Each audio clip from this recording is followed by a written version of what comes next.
John, what was it? What happened to make you suddenly grow interested in what's happening with these COVID vaccines? Well, I suppose it goes back to late 2020, around Christmas time, when I saw Pierre Corey doing his presentation to the Senate in Washington about ivermectin. And I was very impressed with what he said. I was impressed with his sincerity, his emotion, and as an actor, I think I can recognize sincerity. And so I became interested in that, and then the BIRD Group, British Ivermectin Recommendation Development Board, they contacted me. I became a member of that. And through that, I had contact with Dr. Tess Lawrie, and she did a fantastic meta-analysis of ivermectin, which, because I knew some MPs in Westminster, I'd been involved in the campaign for the Chennai 6 just a few years earlier, getting them out of India.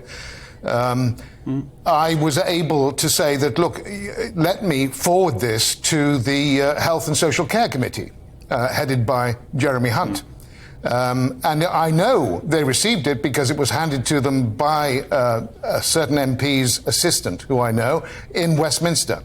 To this day, so that happened early in 2021, to this day, BIRD Group and Dr. Tess Lawrie have not even had an acknowledgement that they received that.